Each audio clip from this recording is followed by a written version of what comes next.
Mendapatkan hidayah itu pertama kali justru di dalam gereja. Gitu. Di dalam gereja. Karena saya kan aktivis gereja juga, pemain musik. Kebawa mimpinya itu saya seolah kayak meluk Al-Quran. Yesus lahir. Yesus itu anak Allah. Anak Allah. Tapi kan ini kan anaknya Bunda Maria dan Yusuf. Yang sebenarnya tuh anaknya siapa gitu. Itu yang saya cari tahu lagi. Mulai saya bingung lagi. Saya orangnya memang kritis. Tapi semakin saya kritis, saya sampai disuruh untuk mandi selam lagi. Baptis lagi. Tapi saya nggak mau. Yang saya tanya itu pendetanya juga cukup terkenal. Oh, berarti gereja besar ya? Gereja besar.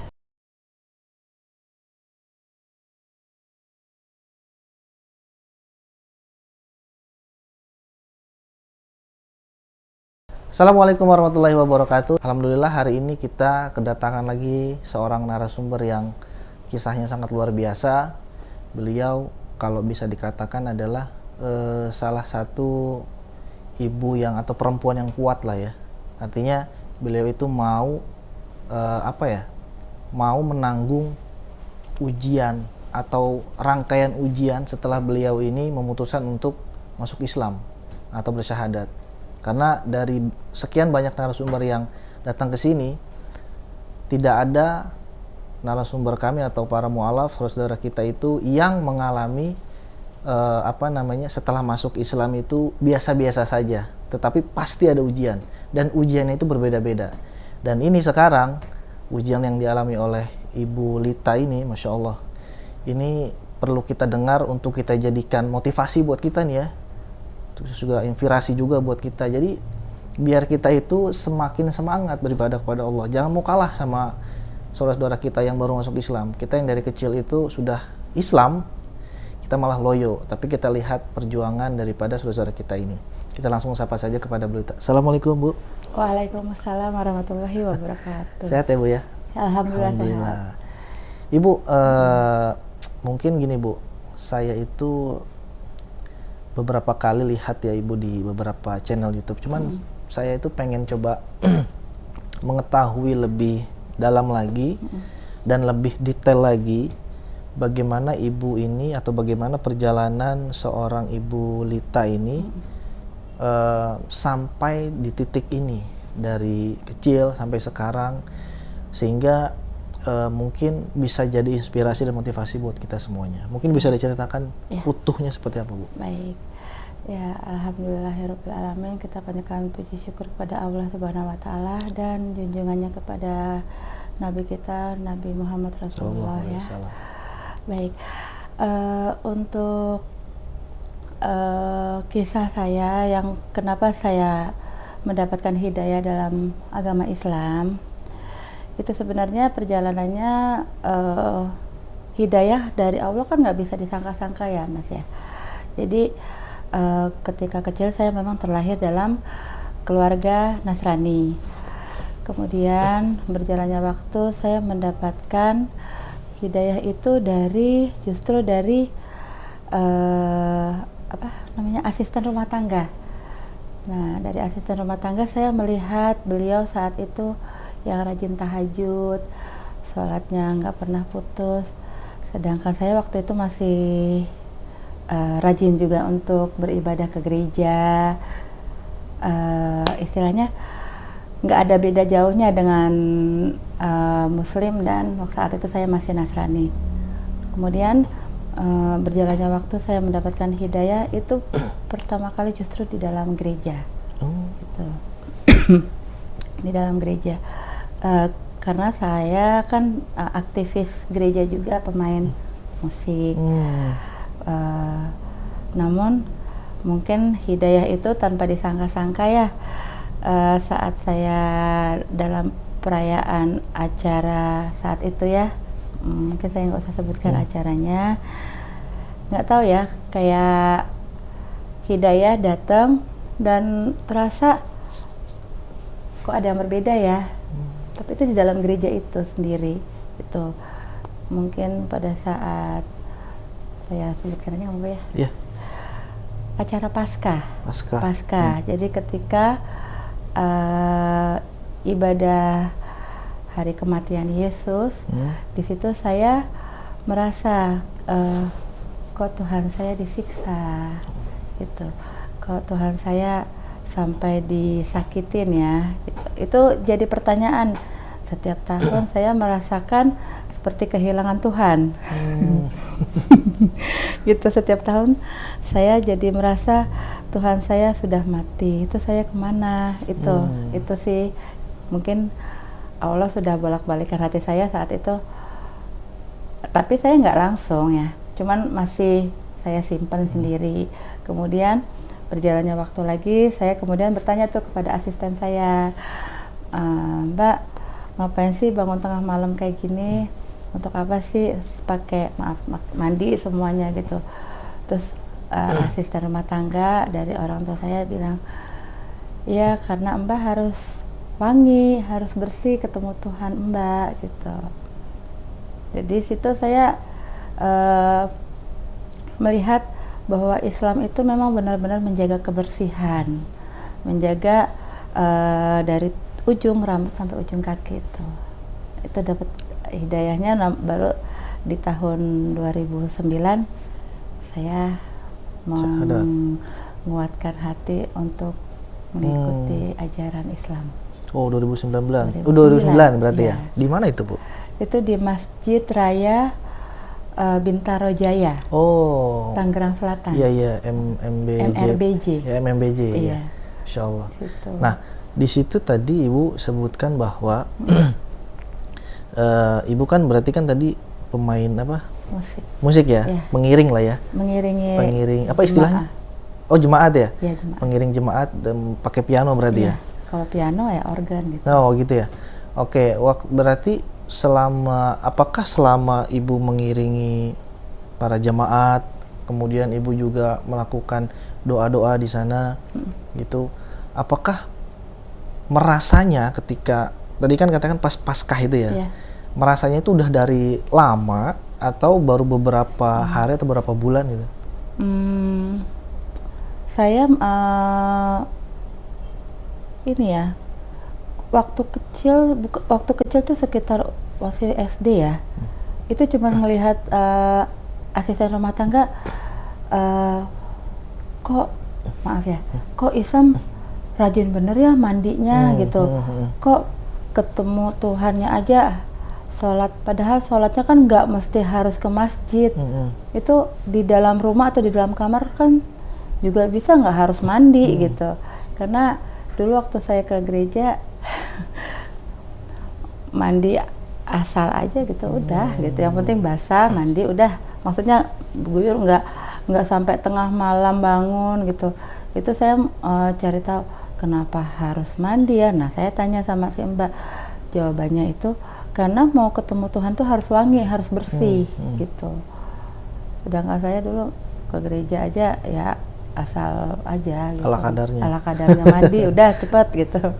Tapi memang di ajaran sebelumnya itu memang apa nggak diajarin seperti itu atau gimana, Bu? Karena kan kalau dulu di Nasrani ya, rutinitas ke gereja itu setiap minggu itu kayak rutinitas kayak sekolah ya jadinya ya. Jadi yang harus gerabak-gerubuk ini gitu. Jadi sedangkan kita udah rutin sekolah harus ke gereja lagi gitu. Sedangkan kalau di Islam kan ya waktu itu ya saya lihat mbak saya sholat 5 waktu, bisa di rumah, nggak harus ke masjid gitu ya. Ternyata setelah saya muslim ya, sudah muslim, muslimah itu nggak harus ke masjid, di rumah pun juga, walaupun memang pahala kita ke masjid ya dihitung langkahnya gitu sih. Masya Allah. Jadi memang di ajaran sebelumnya memang tidak diajari seperti itu ya? Enggak, suara saya agak serak ya.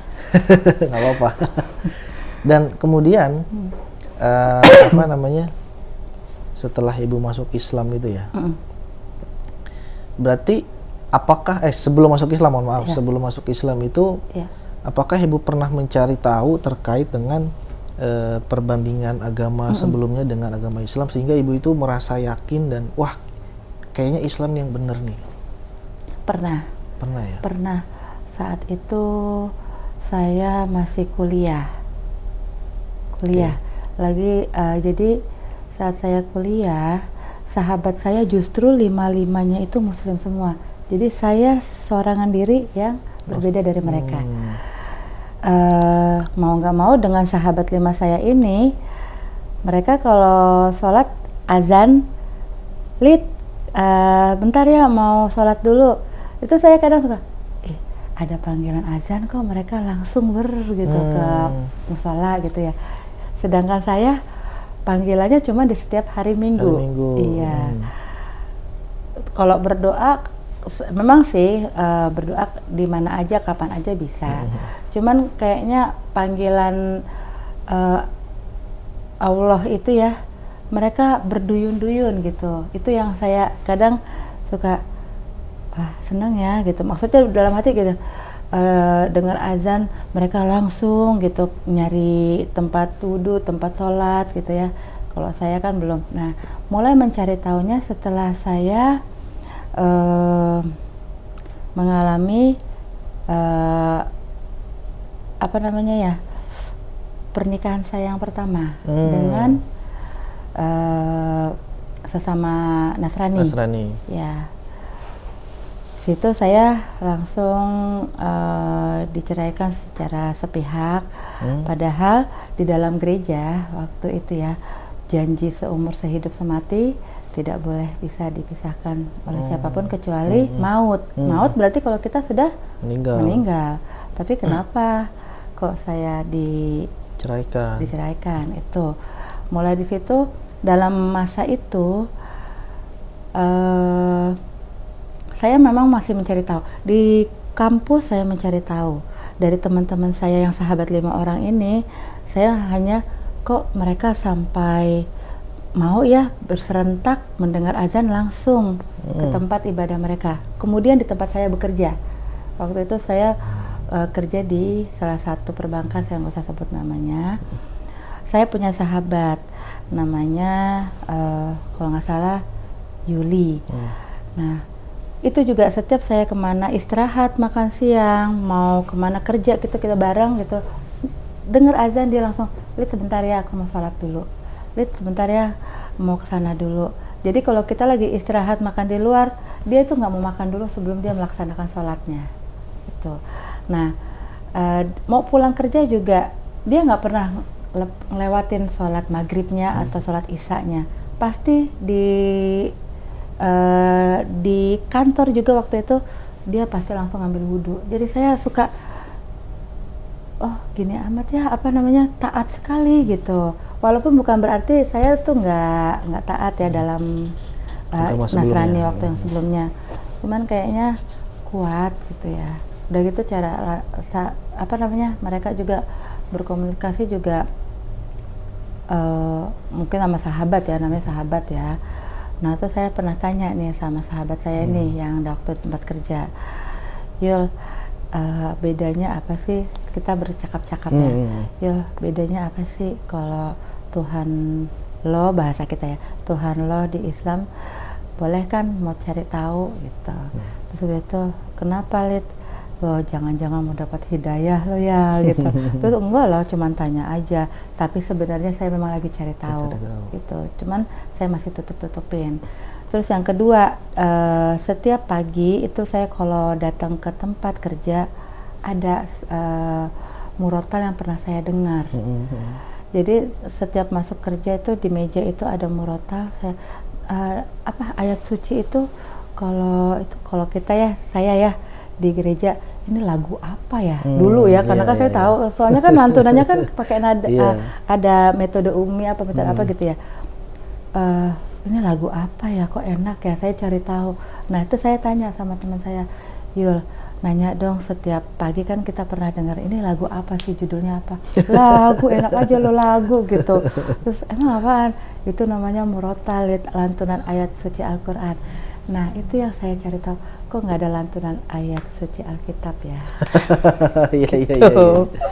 Karena saya kan kritis, suka mencari tahu perbandingan, karena ya itu setiap tahun kenapa ya Tuhan saya harus disiksa, kenapa saya harus merasa kehilangan Tuhan setiap tahunnya, itu ya. Di situ ya, jadi pergolakannya itu mencari perbandingannya itu di situ ya. Sedangkan di Islam itu Tuhannya nggak ada mati, nggak ada bangkit lagi, nggak ada.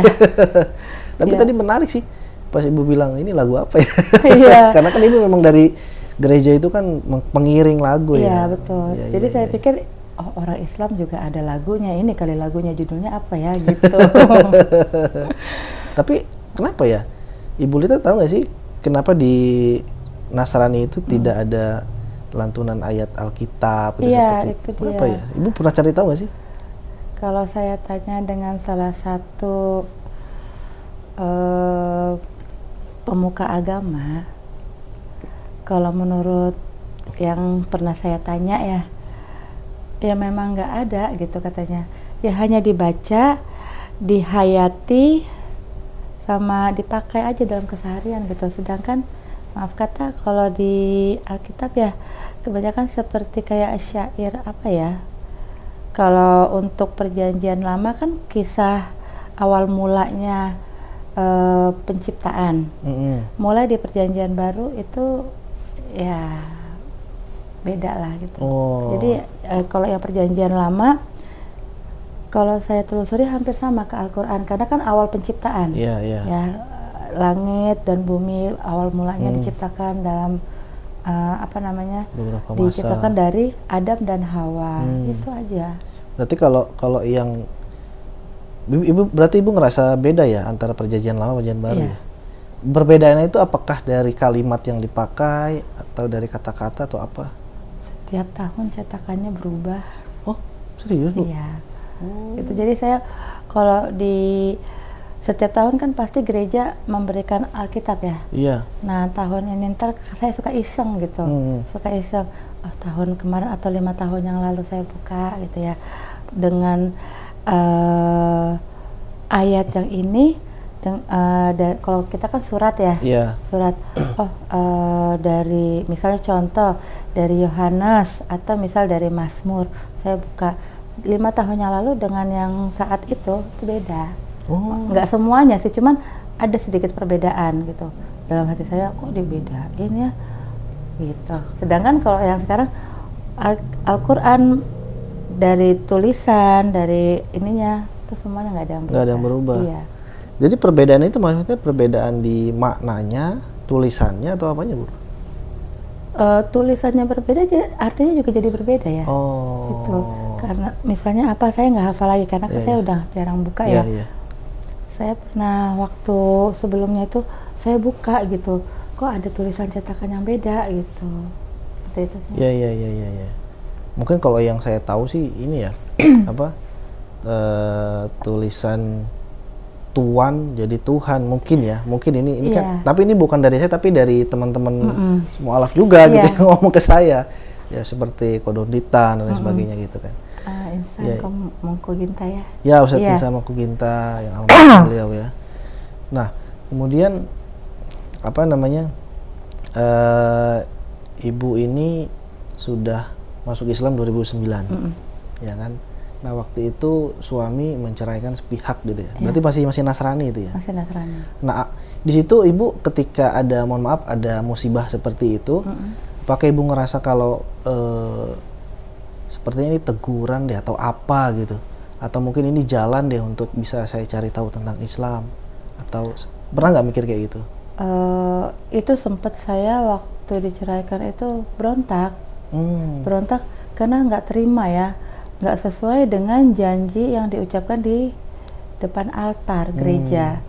Saya merasa kok janji yang disebutkan sehidup semati nggak sesuai dengan kenyataan.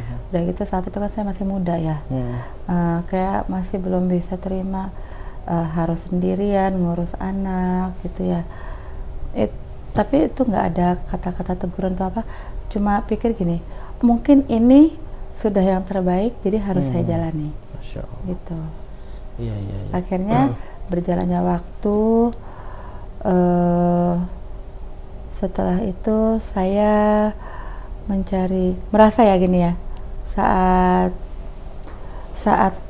sidang perceraian itu saya sempat mimpi 2 kali rebutan anak, tapi di dalam mimpi itu ketika perebutan anak, karena kan kalau di orang Batak ya katanya anak laki-laki harus di pihak bapaknya. Saya tuh bergumul, jadi istilahnya kayak bergumul dalam saya nggak mau pisah dengan anak-anak saya gitu. Kebawa mimpinya itu saya seolah kayak meluk Al-Quran. Kenapa saya katakan meluk Al-Quran?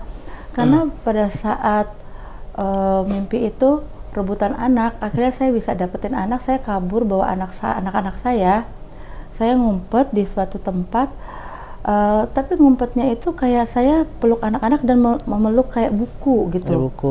Nggak tahu apa saya bawa buku atau bagaimana, pokoknya saya meluk anak-anak dan ada yang saya peluk lagi gitu kayak buku. Setelah saya sadar aman di tempat persembunyian saya pikir gini, ini apa yang saya pegang ya gitu. Terus pas saya lihat tuh tulisan kaligrafi gitu. Saya belum tahu ya saat itu tulisan kaligrafi kayak gimana. Wah, tulisan kayak gini. Nah, karena kepikiran mimpi itu, saya nanya sama sahabat saya di tempat kerja. Bukan nanya, saat itu belum langsung tanya. Waktu saya di tempat kerja, saya biasa kan jalan sama sahabat saya ini, Yuli ya. Waktu lagi jalan, terus dia mau sholat. Terus mau nggak mau kan saya harus nungguin dia di musola, nungguin di depan, nggak masuk ke dalam. Cuman lagi nunggu di depan musola itu, saya sempat ngelongok ke dalam. Saya ngelongok kayak gini nih tulisan yang kaligrafi. Terus itu tulisan kayak tulisan yang pernah saya bawa, yang ada dalam mimpi saya tuh beberapa waktu yang lalu gitu. Itu saya rasa. Terus itu tertanya, itu tulisan apa sih gitu. Udah setelah sahabat saya keluar dari tempat musola itu, saya tanya, Yul, mau tanya dong, itu tulisan apa yang di dalam musola gitu? Tulisan yang mana itu? Itu tulisan yang itu tuh yang keriting itu, saya bilang gitu ya. Terus itu tulisan keriting, itu kaligrafi Lid gitu. Terus apa artinya gitu? Banyak arti, yang mana yang mau lu tanya? Yang mana gitu? Kalau nggak ini, salah satu tuh yang di depan tuh, yang saya nanya yang di depan mimbar gitu. Oh, itu lafaz Allah dan Nabi Muhammad, nabinya kita. Terus, oh ya, terus emang kenapa? Saya cerita, aku tuh mimpi tulisan peluk itu. Wah, lu dapat hidayah, lu udah berapa kali nanya kayak gini. Arslan gitu. Udah, tapi setelah itu nggak berlanjut. Cuman saya jadi pikiran terus, kok saya bisa mimpi tulisan Islam ya gitu. Terus berjalannya waktu lagi, saya mau cari tahu, masuk ke musola dekat rumah orang tua saya. Musola saat itu sepi. Terus saya nanya sama orang musola, Pak, saya boleh masuk Pak, pinjem Alkitabnya. Saya kan nggak tahu ya. Saya pinjam Alkitabnya Bapak dong gitu. Kita nggak punya Alkitab di sini Mbak gitu. Ini deh, ini bacaan-bacaan dari tentang Islam, saya bilang kayak gitu. Nah, dia kasih buku, untuk apa ya gitu. Enggak, saya pengen tanya aja, buku Islamnya pinjem dong, boleh tidak, saya bilang gitu. Setelah itu udah dikasih tuh buku, tapi buku cerita gitu. Saya kan nggak masuk ya. Setelah itu saya bilang gini, kalau enggak ini deh Pak, pinjam buku yang banyak tulisan yang keriting-keriting itu, saya bilang tuh dikasih Al-Quran. Nah, saya tanya gini, Pak, ini artinya apa, gitu. Nah, dia bingung, saya kan waktu itu belum berhijab. Dia bingung. Ya udah, bawa aja Mbak, buat Mbak aja gitu. Udah saya bawa pulang tuh Al-Quran. Nah, saya nanya sama Mbak saya. Terus, Mbak ini tahu nggak ini buku apa? Loh, kamu dapat dari mana gitu? Terus dapat dari masjid itu, yang saya bilang, ngapain gitu? Mbak juga punya teman kecil gitu kan ya. Terus, enggak, mau nanya ini artinya apa gitu. Itu mah banyak artinya. Kalau mau belajar, emang Neng mau belajar gitu. Terus enggak, mau tanya artinya aja. Nah, dari situ saya mau cari tahunya dari situ, karena ngelihat satu asisten rumah tangga sholatnya rajin, terus ngelihat teman-teman, kemudian ke bawah dalam mimpi gitu. Masya Allah. Berarti sebenarnya hidayahnya itu kan udah banyak menghampir ya? Iya. Ya kan? Dari mulai apa tadi tuh? Mimpi. Awalnya mimpi ya? Mimpi, iya.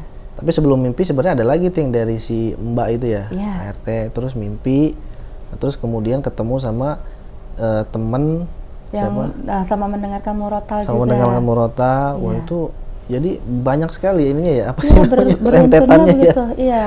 Tapi ibu waktu itu memang ketika proses itu merasa ini nggak sih, wah kayaknya aku lagi Belum. dapat, belum ya? Belum. Apa di pikiran ibu waktu itu? Waktu itu cuma pengen tahu aja, sekedar ingin tahu aja. Tapi yang paling lebih menguatkan lagi Natal ya.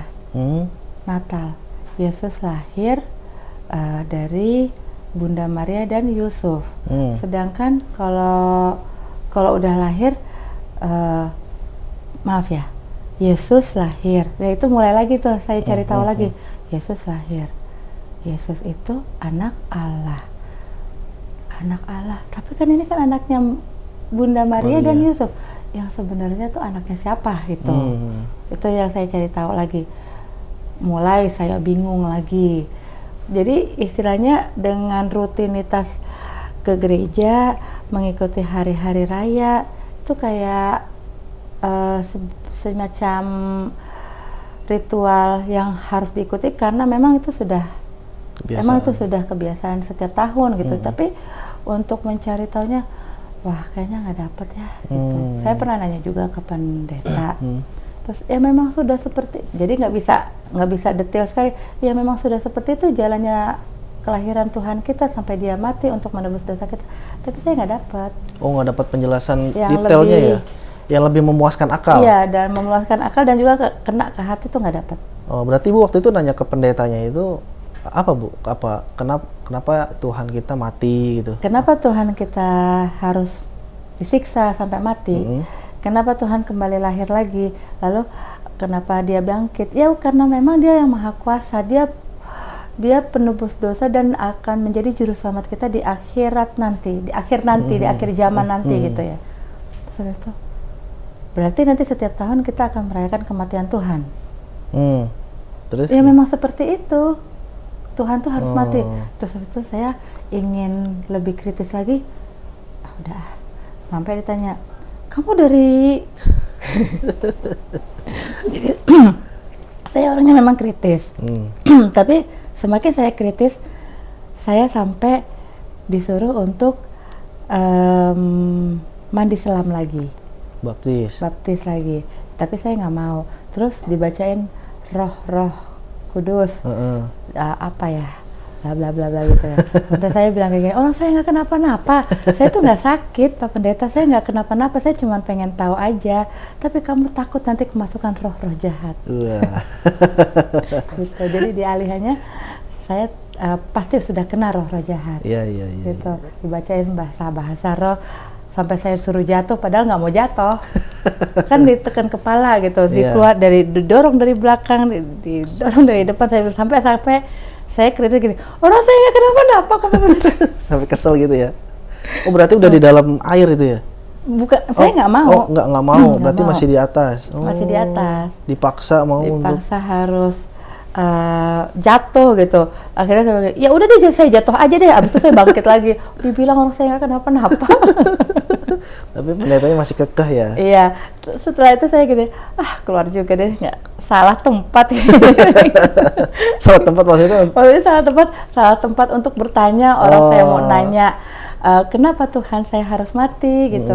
Kenapa Tuhan saya lahir? Lalu kenapa ada anak Tuhan, anak Allah, kan bukannya itu anaknya Maria dan Yusuf, gitu. Tapi katanya itu perantara dari Tuhan.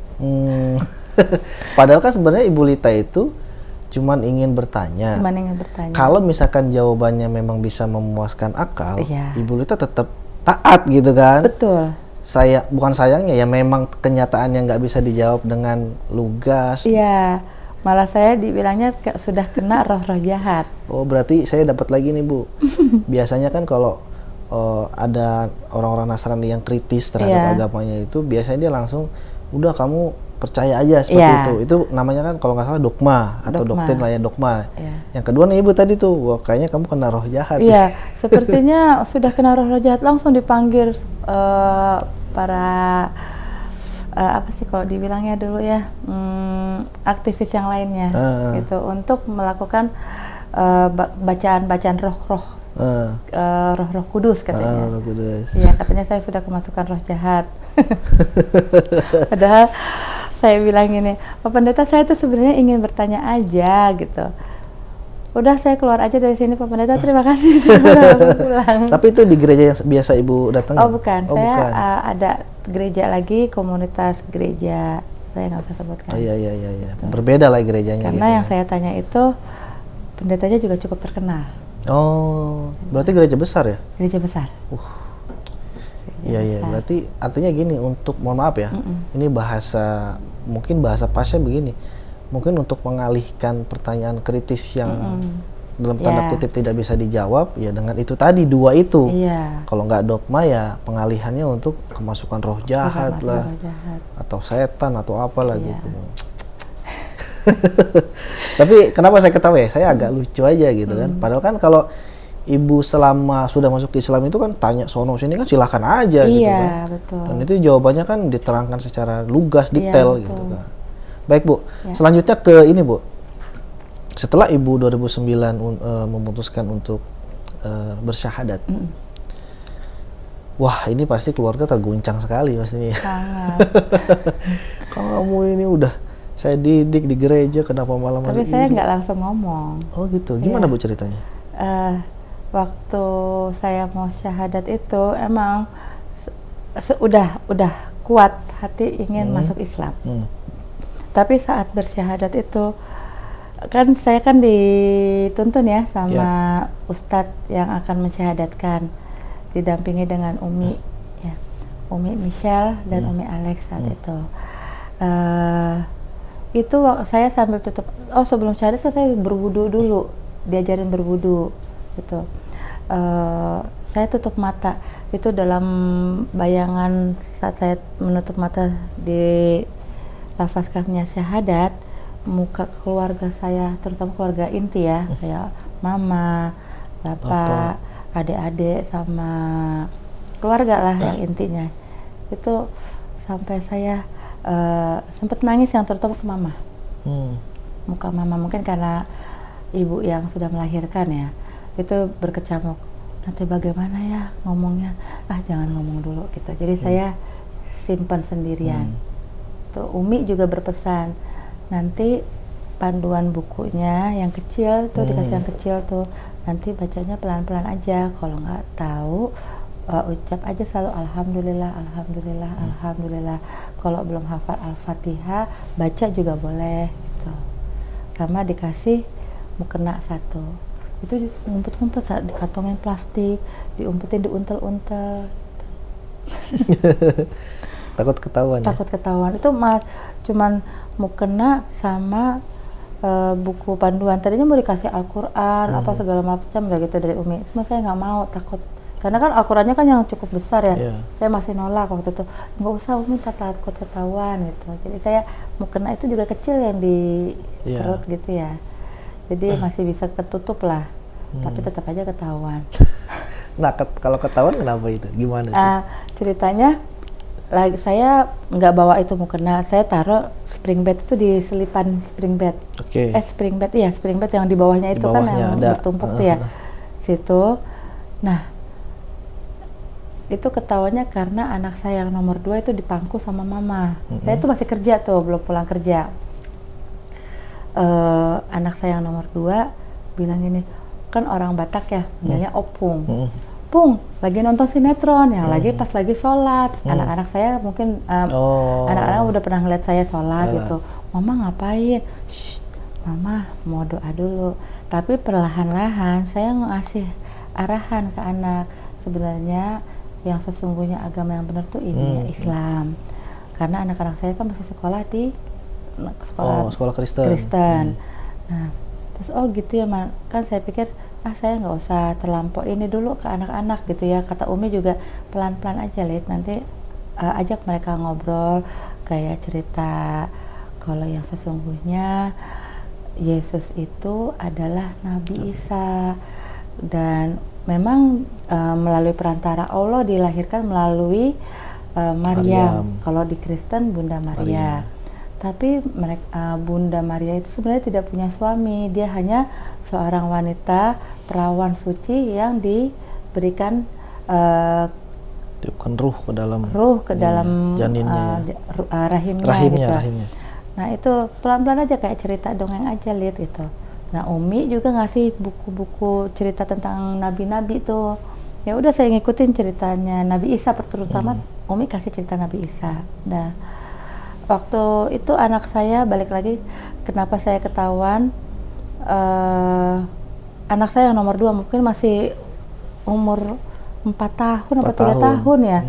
Nah terus habis itu spontan, juga anak kecil, Opung, itu kayak mama tuh. Itu tuh yang putih-putih tuh, kayak malaikat, kayak hantu, kayak karena kan bukan hanya putih. Iya. Terus, hah? Mama kamu seperti itu, kata mama. Terus iya Pung, mama sekarang setiap malam sama setiap pagi udah seperti itu. Udah kayak malaikat-malaikatan. Terus kadang-kadang kayak main hantu-hantuan. Aduh ya Allah, kalau ingat cerita waktu masih mereka kecil lucu ya. Terus itu langsung mama saya tuh gendong anak saya, terus dipanggil tuh asisten rumah tangga, karena kan yang ngajarin soal kan mbak.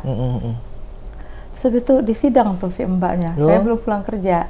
Terus habis itu ditanyain, diacak-acak isi kamar, lemari dibongkar-bongkar, nggak ketemu. Terus habis itu, Pung, mama naruhnya di bawah tempat tidur. Tahu Anda sudah, baru si mbak WhatsApp tuh.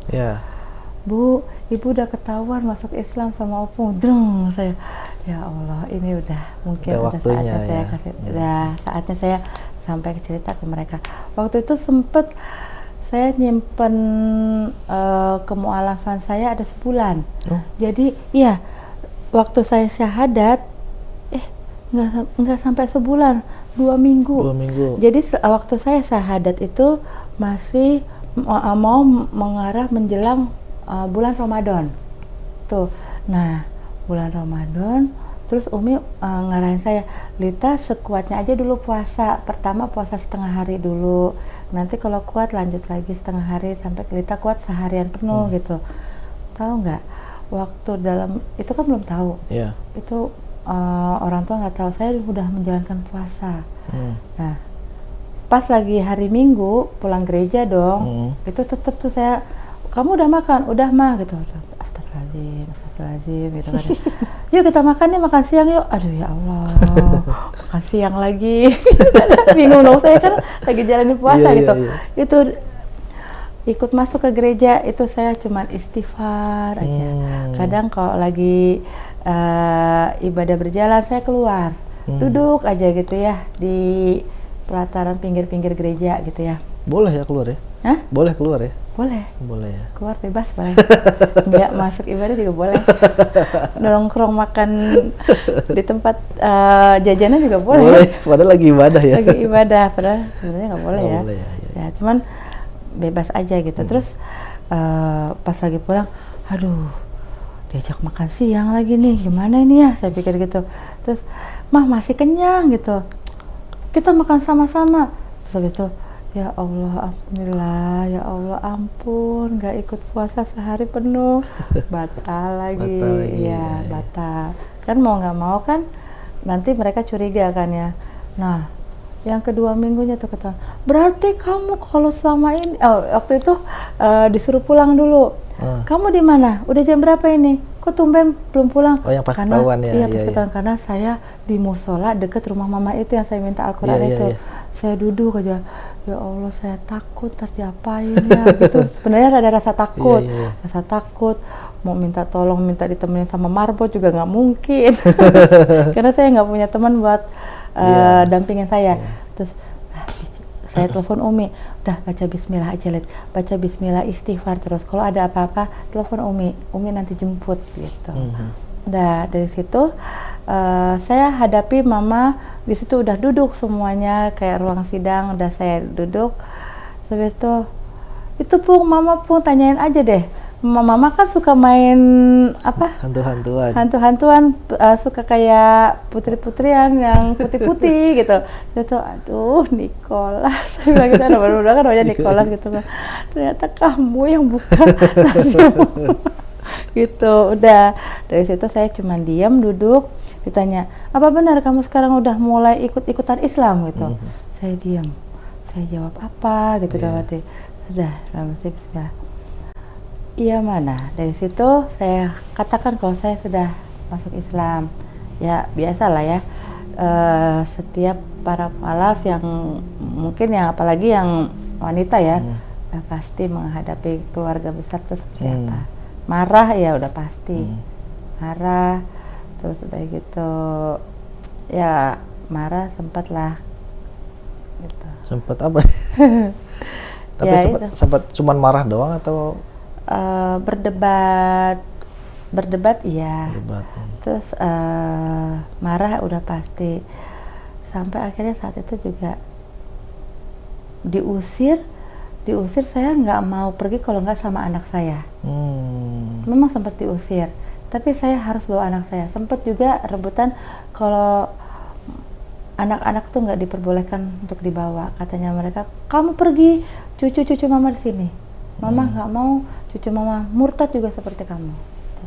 Bahasanya murtad juga. Bahasanya murtad. Gitu. Tapi saya tetap bertahan. Akhirnya saya nggak mau pergi.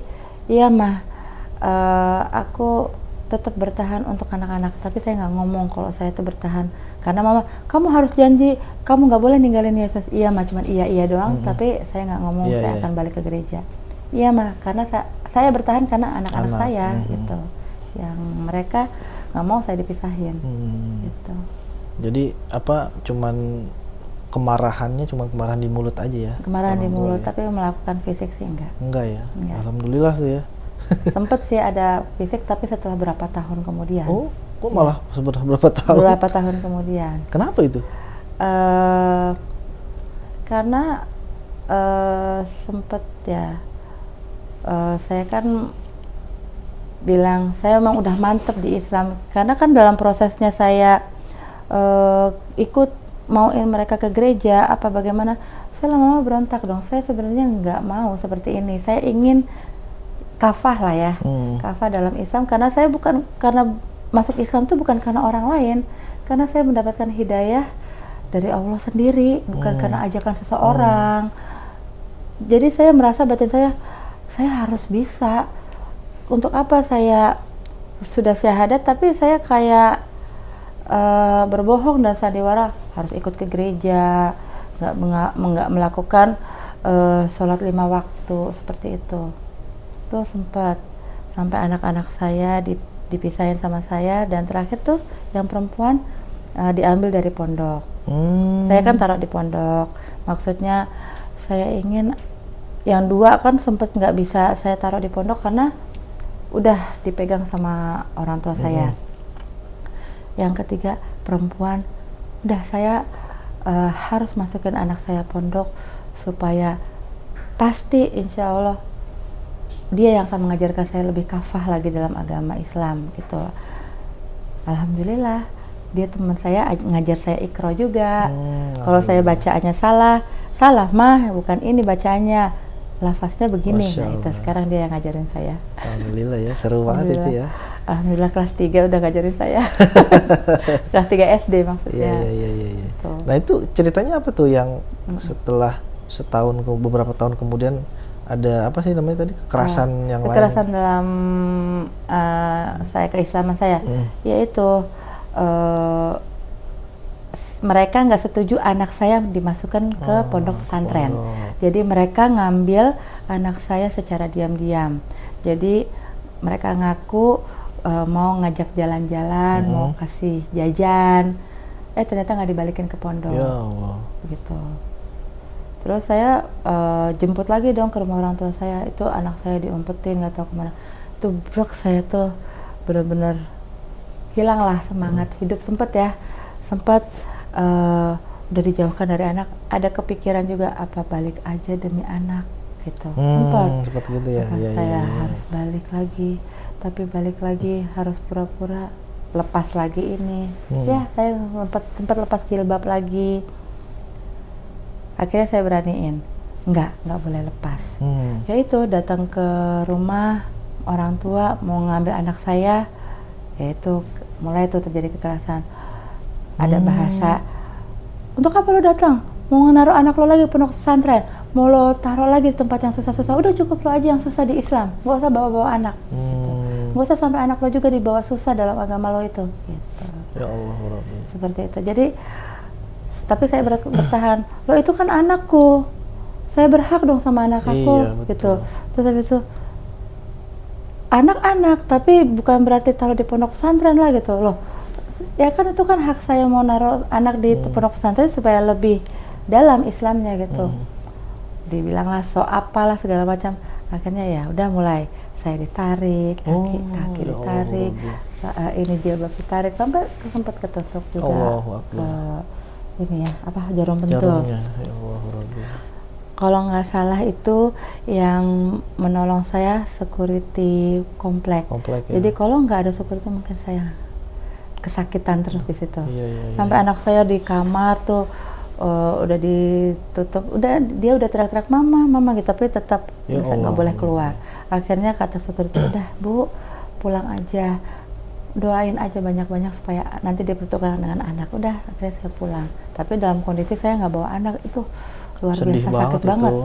Nggak ya namanya juga saya udah megang anak, saya udah ngerangkul anak, udah dipangku, udah saya ciumin, tiba-tiba saya bilang saya mau bawa anak saya ini, nggak apa-apa yang satu ini aja perempuan teman saya, karena dia cuman teman saya tuh nggak boleh, langsung ditarik gitu. Allah Akbar. Jadi saya ada trauma juga waktu itu. Trauma kalau melihat kekerasan saya langsung ketakutan. Oh Allah. Apalagi dari keluarga sendiri. Cuman saya nggak bawa hati, nggak bawa. Ya nggak dimasukin ke dalam hati. Ke hati itu. Banyak yang bilang laporin aja enggak. Biar gimana juga itu kan keluarga saya. Iya, orang tua juga kan. Berarti itu kekerasannya hanya sampai penarikan aja ya? Iya. Apa sih namanya, rambut ditarik gitu ya? Ditarik. Sempet sih, ini tulang ekor saya juga sakit. Dipukul? Kan ditarik dari tangga. Turun jatuh Allahu Akbar. Berarti dari lantai 2 ke bawah? Bukan lantai 2, jadi dari 5 anak tangga ditarik kaki saya gitu. Sempet sih ponakan saya ngelihat, tante gitu, saya tuh tolong tante gitu. Udah tuh, jadi yang ngelihat itu cuma menonton aja. Sampai saya ngelihat tatapan mata ke mata untuk minta tolong, saya ditolong dong, karena saya cuma butuh anak saya gitu. Saya cuma pengen deket sama anak saya, jangan dipisahkan gitu. Tapi mereka kayak tatapannya kayak apa ya, kayak ngeledek, cuy gitu. Udah rasakan aja itu di agama Islam gitu. Cuman ya udah, cuman saya nahan nangis, mau minta tolong sama siapa, semuanya situ kan Kristen semua. Gitu. Akhirnya ya itu saya teriak-teriak minta tolong karena udah kesakitan, security datang. Oh, kedengeran security ya? Iya, karena saya udah kesakitan banget. Namanya juga dari anak tangga berapa saya nggak hafal ya. Cuman saya pertengahan ada. Berarti itu mau ngambil anak tuh di atas. Ngambil anak. Karena saya sempat lari mau ngejar anak. Tuh tangganya itu kayu atau lantai? Ubin. Kan sakit semen tuh ujung-ujungnya itu kan sakit. Allah. Jadi emang jujur kalau saya sempat ngeronsen. Ya. Sempat ada retak. Ada retak. Iya, jadi kalau saya duduk di bawah nih nggak bisa lama. Nggak bisa lama ya? Iya, jadi kalau nih kayak sebenarnya duduk begini juga saya sebenarnya udah nahan sakit. Gitu. Ya Allah Rabbi. Jadi kalau duduk lurus tegak lurus itu udah sakit. Jadi kadang harus miring gitu ya. Miring kiri, miring kanan. Miring kanan, ya Allah. Dan alhamdulillahnya Umi saya ngajarin saya terapi ruku, terapi sujud. Masya Allah. Jadi dari sini untuk ruku, sujudnya untuk tulang ekor. Itu ada efeknya berarti ya? Alhamdulillah ada efeknya. Gitu. Allah. Terus katanya berenang, jalan di dalam air. Kalau kata dokter kesehatan medis ya, katanya untuk pemulihannya berjalan di dalam air. Akhirnya saya pernah sih proses pemulihannya dengan berjalan di dalam air. Tapi yang malah lebih enaknya ke ruku dan sujud. Sujud, Masya Allah. Memang benar ya. Sholat itu untuk kesehatan juga loh. Jadi dengan kita sujud itu semuanya ketarik, apalagi memunculkan subhanallah gitu ya. Iya, sambil memuji Allah gitu ya. Itu alhamdulillah udah mulai berangsur pulih.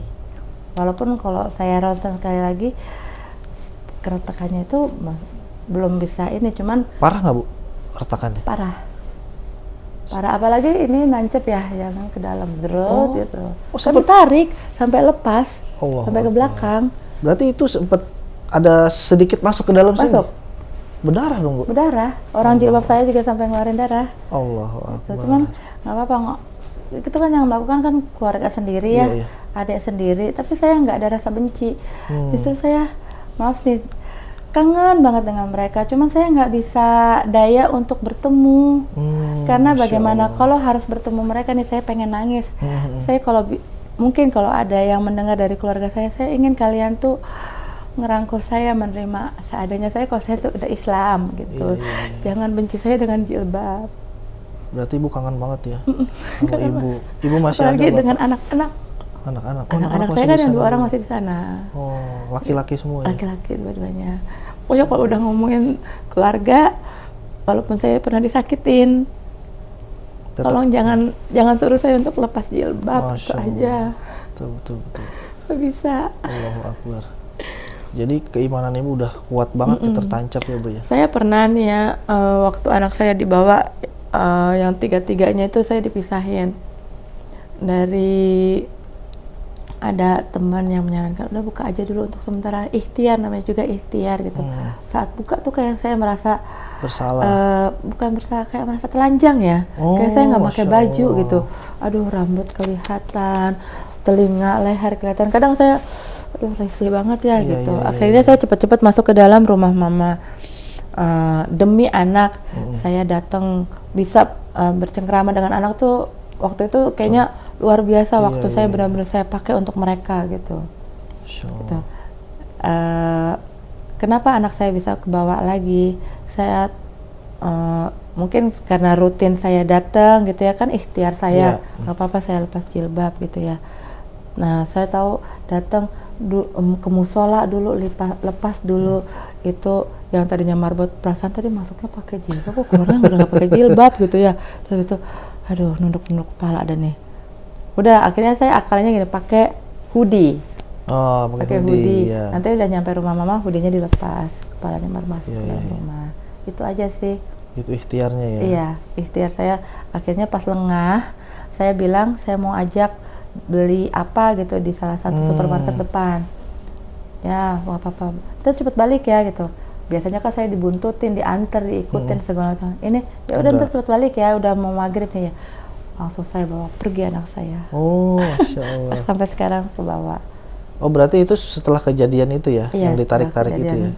Itu juga saya dipisahinnya ada hampir setengah tahun ya, 6 bulanan. Lama juga, Bu ya? Saya tuh yang namanya ya Allah, semangat tuh nggak ada. Sampai sempat saya balik lagi aja ya ke Kristen gitu. Iya. Tapi kan itu kan karena bisikan setan ya. Tuh Umi sama beberapa ustadz bilang, doain aja terus, Al-Fatihan terus, supaya anak merasa juga ada kerinduan sama ibunya. Minta petunjuknya itu, bawa kabur lagi anak saya. Gitu. Walaupun yang 2-nya belum bisa saya bawa. Tapi ini setelah yang paling besar berarti yang dibawa ya? Yang paling kecil malahan. Yang dibawa? Iya, yang kelas 3 SD ini yang ngajarin saya Iqra. Oh. Ini yang paling kecil. Oh, berarti yang paling besar masih di sana. Iya. Laki-laki lah ya? Iya, dua-duanya. Dua-duanya laki-laki lagi. Berarti sampai sekarang yang ibu bawa ini masih nggak ada intervensi dari sana lagi ya? Belum ada? Udah nggak ada. Saya sempat bilang gini, sudah cukup, kalian nggak usah lagi bikin saya trauma dengan perlakuan kalian. Saya mau tenang menjalankan agama saya juga nggak pernah mengganggu kalian, tolong jangan ganggu saya ya. Kalau saya mau datang ke sana untuk nemuin abang-abang gitu ya, karena kan abangnya di sana, adiknya juga kangen pengen ketemu abangnya, tolong jangan dibawa lagi saya kabur. Saya sempat trauma, bang, jangan pisahin mama lagi sama dede ya gitu. Udah, akhirnya lama-lama mereka ngerti. Alhamdulillah. Nah, sampai sekarang juga saya jaga jarak ke sana karena itu mereka masih belum bisa nerima saya berjilbab gitu. Kalau saya berjilbab, tatapannya nggak suka. Daripada saya menimbulkan mereka tatapan yang tidak suka, kan menimbulkan dosa ya. Jadi ya udah saya jarangin, paling saya kirim makanan. Masya Allah. Gitu. Sabar banget, Bu. Iya. Kalau nggak, kalau ini cuma satu-satunya jalan, sabar doang ya. Sabar. Tapi Ibu nggak nyesel, Bu, masuk Islam sudah enggak. Tapi Bu, Ibu nggak ngerasa nyesel gitu masuk Islam? Enggak, saya nggak ada penyesalan masuk Islam. Justru dengan berbagai ujian, saya makin, kalau saya habis sholat ya, merenung ya, mengalami semua ujian itu, Allah sayang banget ya sama saya sampai diberikan ujian seperti ini. Kayak seolah kalau setiap saya merenung gitu ya, aku sayang dengan kamu. Kuat nggak kamu dengan apa yang saya berikan ini? Itu nggak tahu ya, mungkin kayak saya bercakap-cakap dengan Allah. Ya saya kuat, saya juga mau ikut terus seperti ini. Kayak seolah-olah ini yang aku beri, terima aja gitu, karena saya mau melihat keimanan dalam Islam seperti apa, sejauh ini kuat nggak gitu. Saya kuat gitu. Masya Allah. Gitu, kayak kalau dirunut ya sakit ya. Iya. Jadi kan udah sampai ditarik dari itu kan dari keluarga. Dari sekitar belum lagi. Dari sekitar gimana tuh? Dari sekitar tempat saya kerja, dari pertama kali saya bekerja saya kan kerjanya di bidang pendidikan, yang mengurus anak berkebutuhan khusus. Anak berkebutuhan khusus itu kan harus super sabar. Betul. Yang namanya kan mereka nggak bisa diem ya, super aktif ya. Terus habis itu anak itu pernah tanya, kok Bunda sabar banget sama aku kan nakal. Dia pernah ngomong kayak gitu. Tapi itu, iya Bunda sayang sama kamu karena Allah juga sayang sama kamu, saya bilang kayak gitu. Tuh dari situ. Nah, tapi ya itu dari lingkungan kerja juga mereka nggak melihat kontribusi saya seperti apa, itu nggak ada apresiasi. Tuh. Nah di situ saya melihat dari lingkungan, ternyata bukan Islamnya yang salah, lingkungan mereka untuk menerima saya tidak melihat. Kalau saya tuh ingin memberikan yang terbaik, tapi yang arahnya saya ingin lebih maju, tapi saya mengajukan kemajuan itu nggak dilihat, nggak dinilai, nggak dipandang lah ya, nggak digubris. Istilahnya ya sudahlah, diberdayakan aja gitu. Secara nggak langsungnya begitu ya? Iya, saya kan bisa melihat ya, bisa merasakan mana yang sudah memberikan nilai, lalu diberikan apresiasi lah gitu ya, ke tingkat yang lebih apa lagi gitu. Jadi kalau saya nggak dapat ya, bertahun-tahun. Ya mudah-mudahan Ibu setelah ini mudah-mudahan bisa lebih baik lagi. Amin. Tapi Ibu udah bersuami lagi? Sudah ya? Udah nikah lagi tahun berapa Bu? Baru 2 tahun. Baru 2 tahun? Baru 2 tahun jalan ini. Masya Allah. Jadi yang anak saya nih yang ngajarin Iqra itu juga diperdalam lagi sama suami saya. Masya Allah. Jadi kita saling belajar ya. Tuh. Terus dia juga yang mengingatkan, istiqomahnya jangan putus sebelum seperti kamu belum mengenal saya. Kalau bisa dikuatkan lagi istiqomahnya, jangan pernah tinggalkan sholat gitu ya, biasanya kalau suami ya ingetin. Terus kadang ada gesekan dari tempat kerja gitu ya, itu berarti Allah makin sayang sama kamu gitu. Jangan merasa putus asa.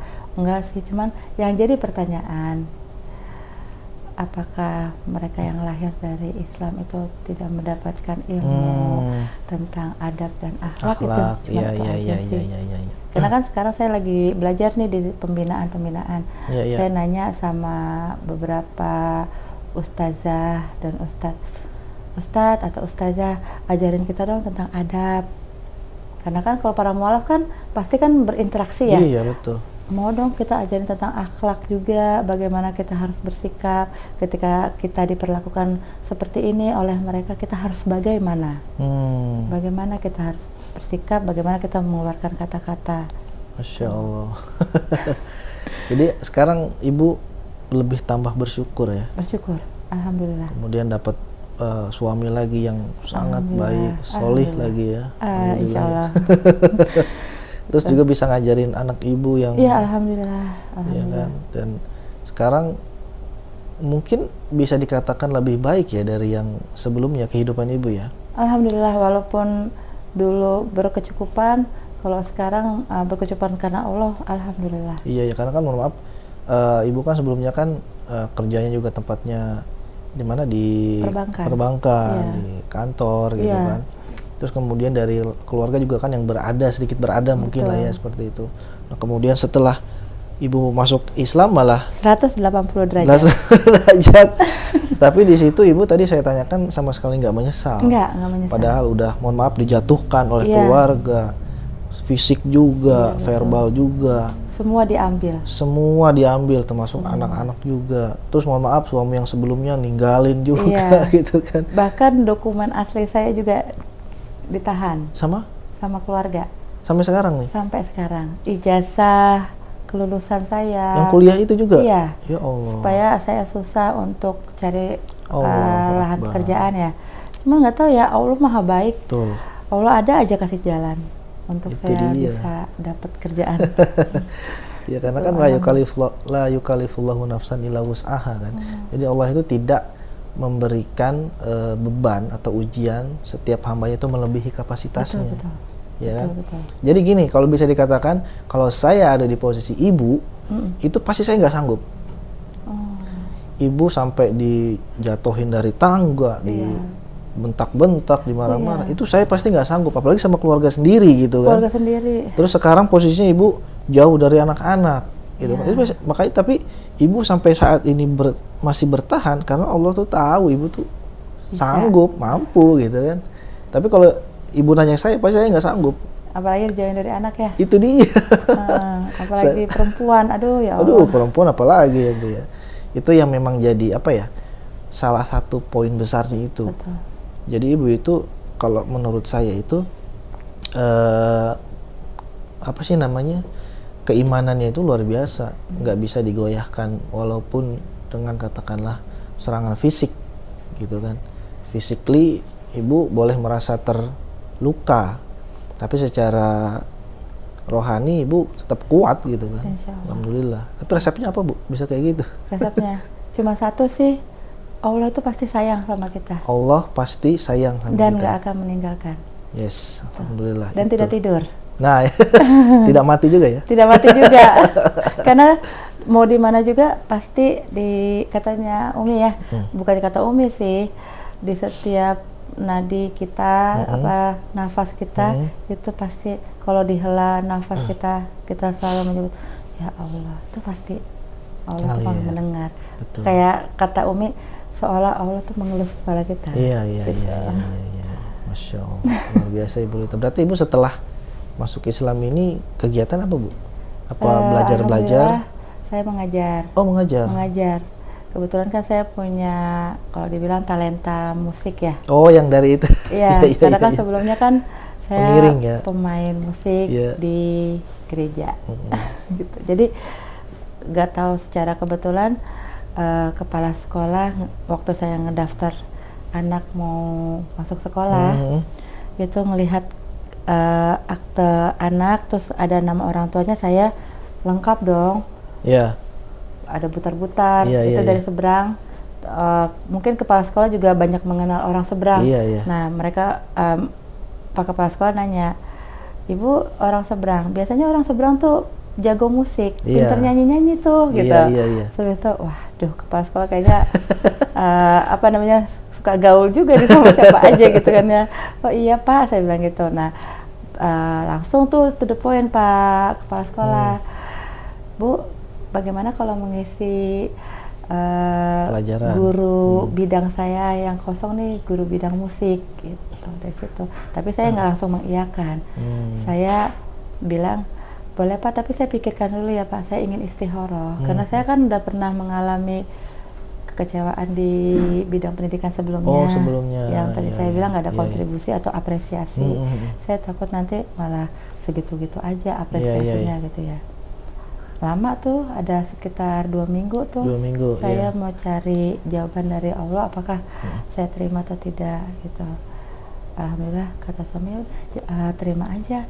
Kan sambil mengajar kamu juga bisa ngawasin Masya juga anak saya gitu. Ternyata ujiannya juga makin di lingkungan itu juga ada. Pasti. Ujian tuh nggak habis selama ya. Selama kita memang masih disayang Allah itu. Betul. Aja. Karena kan kita masih disayang Allah itu ya karena kita masih hidup. Betul. Ya, tapi bukan berarti kalau kita dimatikan sama Allah, Allah nggak sayang sama kita. Iya. Nah, Allah sayang sama kita makanya kita dimatikan untuk bisa lebih dekat lagi sama Allah. Untuk lebih dekat lagi, betul Itu kan sekali. filosofinya kan begitu ya. Iya betul. Jadi luar biasa Ibu, ini saya banyak pelajaran yang didapat nih Bu. Amin. Saya insya Allah bisa jadi semakin nggak mau kalah lagi nih sama teman-teman mu'alaf nih, saudara mu'alaf itu saya kayaknya ngerasa iri gimana gitu kan. Saya dari kecil itu kan hidup santai-santai aja, ya kan, mau sholat mau enggak. Nah Ibu sedangkan mau sholat masih ngumpet-ngumpet gitu kan. Iya. Itu yang saya nggak alami, yang memang itu jadi apa ya, pukulan lah buat saya kalau saya malas gitu kan. Baik Ibu Lita, terima kasih nih Bu. Baik, sama-sama. Udah mau hadir, udah mau mengkisahkan ceritanya di Wakaf TV. Iya. Mudah-mudahan Ibu istiqomah, dan yang paling penting mudah-mudahan Ibu bisa cepat rukun lagi sama keluarga. Amin ya Allah. Sama Ibu, Bapak masih ada berarti ya? Masih ada. Sama Ibu, sama Bapak, Ya. terutama sama anak-anak. Iya, amin. Ya, jangan sampai nanti anak-anak itu keburu atau pemahamannya keburu dibawa ke sana gitu, jangan sampai. Alhamdulillah sih mereka masih tetap istiqomah. Masih istiqomah ya, alhamdulillah kalau begitu. Jadi mudah-mudahan juga kedepannya ada banyak orang yang menjadi wasilah pertolongan buat Ibu. Amin. Ya, mudah-mudahan. Bu Lita, terima kasih. Sama-sama. Masya Allah, luar biasa. Tadi sampai terseduh-seduh Ibu Lita menceritakan terkait dengan perjalanan keislamannya. Jadi sebenarnya gini, kita patut bertanya pada diri kita. Sebenarnya kita ini hanya belum menemukan waktu, atau kita belum meluangkan waktu, atau kita tidak menyiapkan waktu kita untuk bersama-sama dengan Allah. Jadi itu pertanyaannya. Apakah kita tidak cukup waktu, atau belum bisa meluangkan waktu, atau belum mempersiapkan waktu? Jadi karena kedua ini adalah berbeda. Jadi kalau kita mempersiapkan waktu berarti kita menomorsatukan Allah. Tapi kalau kita meluangkan waktu berarti kita menomorduakan Allah. Karena di sini akan bisa terlihat di posisi mana kita. Di posisi yang Allah perhatikan atau Allah cuekin. Nah itu dia. Permasalahannya kan di situ. Baik sahabat, jangan lupa subscribe, komen, dan like, dan juga share konten ini jika memang konten ini bisa bermanfaat untuk kita semuanya. Terima kasih. Assalamualaikum warahmatullahi wabarakatuh.